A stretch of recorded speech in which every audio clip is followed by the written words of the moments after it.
Good morning, my dear students. I am your science teacher Shreyansh Tiwari. All the 7th class, we will read photosynthesis. First of all, photosynthesis प्रकाश संश्लेषण जिसे कहा जाता है हिंदी में. अब हम इसको रीड आउट करेंगे. It is the process in which carbon dioxide from the atmosphere is taken in by the leaves. ये एक ऐसी प्रोसेस है जिसमें कार्बन डाइऑक्साइड इस पूरे वातावरण से ली जाती है और and is taken by the leaves. और कौन लेता है इसको? लीव्स में ये समाहित होती है. And water absorb by the roots, और रूट्स के द्वारा, रूट मतलब जड़ के द्वारा जो वाटर होता है वो एब्जॉर्ब होता है और वो कार्बन डाइऑक्साइड से रिएक्ट करता है.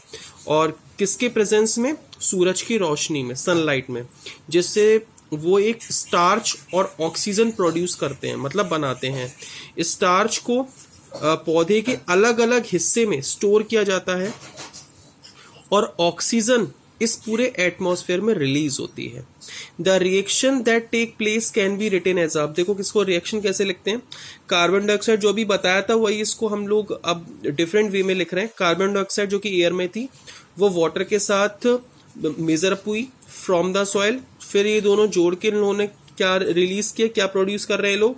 ग्लूकोज, जो कि प्लांट का एक तरीके से खाना है, ठीक है ना. वो एक फूड स्टोर्ड हो रहा है प्लांट में, प्लस ऑक्सीजन जो कि उस हमारे पूरे एटमॉस्फेयर में, पूरे वातावरण में रिलीज होती है, जो हम सांस लेते हैं.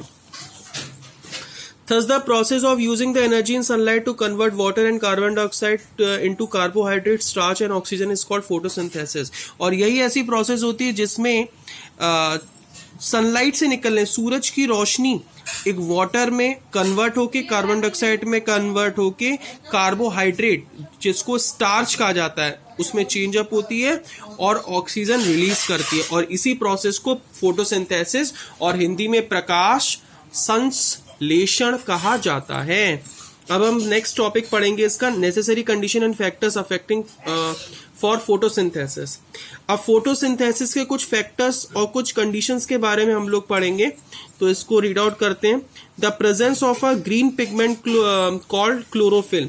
आपने देखा होगा सभी ने कि हर पौधा हरे कलर का होता है, लेकिन ऐसा नहीं है. कि दुनिया में बहुत सारे पौधे होते हैं जो कि अलग अलग रंगों के होते हैं, लेकिन 90% जो पौधे होते हैं वो हरे रंग के होते हैं, क्योंकि उनमें एक पदार्थ, एक ऐसा मटेरियल पाया जाता है, एक ऐसा एलिमेंट पाया जाता है जो कि उसको हरा कर देता है, और वो होता है chlorophyll. Chlorophyll trap the light energy to make energy carrying particles. Chlorophyll क्या करता है? जो लाइट होती है, लाइट एनर्जी होती है, वो उसको ट्रैप कर लेता है. जिस ट्रैप मतलब उसको एक बार अगर सूरज की रोशनी उसके अंदर आ गई तो उसको वो बाहर जाने नहीं देता, क्योंकि वो आगे की अपनी प्रोसेस करता है, फोटोसिंथेसिस करता है. तो ये एक एनर्जी कैरिंग पार्टिकल्स होता है, इसको एनर्जी कैरिंग पार्टिकल्स कहा जाता है. नाउ हम उसका नेक्स्ट इसके कुछ पॉइंट्स के बारे में रीड आउट करेंगे. द प्रेजेंस ऑफ सनलाइट, जैसा मैंने अभी आपको बताया था कि सूरज की रोशनी में ही ये वर्क करता है. कैसे करता है?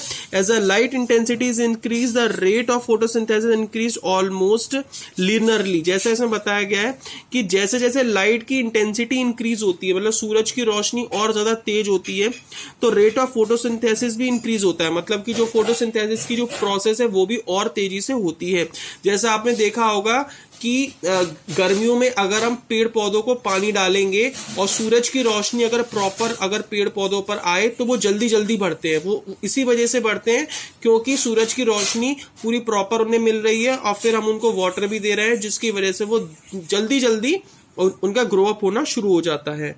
At the higher light intensity the rate of photosynthesis become limiting. अब देखो, बहुत ज्यादा हायर लाइट इंटेंसिटी होगी तो फोटोसिंथेसिस बहुत लिमिटिंग में हो जाएगा. कैसे? कि अगर उसके अंदर, अब देखो हमारे यहाँ काफी सारे तरीके मौसम पाए जाते हैं, ठीक है, ऑटम का भी सीजन आता है, हर एक चीज होती है, लेकिन अलग अलग मौसम में अलग अलग तरीके की इंटेंसिटी वर्क करती है. यहाँ पे नेचर ऑफ लाइट के बारे में बात करेंगे तो ब्लू और रेड रीजन में the blue and red regions of the visible light are most effective for photosynthesis. जो ब्लू और रेड रीजन्स होते हैं वहां पे फोटोसिंथेसिस बहुत इफेक्टिव होता है. If the light of some other colour is made to fall on the plants then rate of the photosynthesis decreases. ठीक है, अगर यहाँ पे बताया गया है कि if the light of some other colour is made to fall on the plants, अगर किसी और रंग की प्लांट्स के ऊपर कलर डलेगा, मतलब एक तो कोई और रंग का अगर उनके ऊपर आता है, पिंक है, ब्लू है, उसकी रोशनी पड़ती है, तो then the rate of photosynthesis decrease, तो वो फोटोसिंथेसिस जो प्रोसेस है वो घटने लग जाएगी।